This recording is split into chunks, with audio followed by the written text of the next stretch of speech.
bismillahi raxmaani raxiim daawadayaal meel baa joogtaanba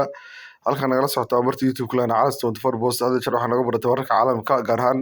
xiisada ka aloosan Ukraine iyo Russia taariikhda maanta 9 bishii 3 wararka waxaa ugu weyn magaalada la yiraahdo Kharkiv ee dalka Ukraine oo dhulka Ruushka la simay saada oo ka arkaysan magaaladii waatana oo downtownkii waa meeshan waxa leedahay 100 sano ka hor dagaalka labaad adduunka miyaa ka dhacay waa leedahay inkastoo Ruushku uu ku dhawaaqay xaalad bilaantino in dadka magaaladan ay ka bixi karaan oo ay u bixi karaan dhinaca Belarus iyo dhinaca Russia sidoo kale magaalada Ukraine wuxuu caasimadeeda Kiev wuxuu kala Ruushka in shacabka ay u bixi karaan dhinaca Russia wadada u soo baxda iyo wadooyinka aada dhinaca Belarus wuxuu diiday in dadka ay aadaan dhinaca Yurub daawadayaal arrinta farqa ma qodna diblomaasiyad badan baa la isku dayay Putin waa lala hadlay laakiin galbeedka dhinaca dhaqaalaha ay ka soo warreen dhaqaalihiisa waa dhulka isku dayeen inay la simaan inkastoo asoo hadda madaxweynuhu uu ku dhawaaqay in dhaqaalaha wax laga bedelin doono fursada shidaalka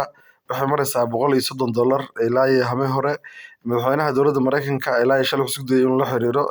boqor Salmaan iyo wiilkiisaba iyo kan Imaaraadka xukuumadda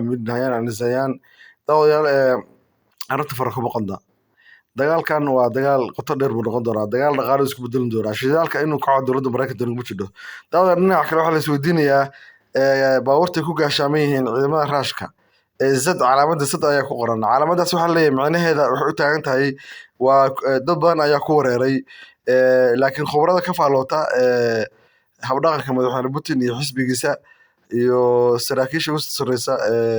ka faalooda xagga militariga waxay isku raaceen in calaamadan ay u taagan tahay victory waxa la yiraahdo ama guusha calaamadan daawadayaal ay u jeedaan waxa isticmaala taageerayaasha madaxweyne Putin ciidamada hadda Ukraine soo galay oo ka kala yimid bariga iyo koonfurta waxay u dhigan tahay geesiyaashii ka yimid bariga Russia iyo koonfurta Russia iyo dhinaca Chechnya ku darwlimana ayay guushu raacin doontaa waa victory calaamada u taagan tahay waxaa isticmaala ciyaartooyga kuwa dabaasha kuwa fardaha kuwa ku booda ulaha taageerayaasha xisbiga ciyaartooy badan baa la arkay hadda ka hor ayagoo calaamadan ugu qoran tahay xabadka iyo dhabarka iyo calaamad ay u suran tahay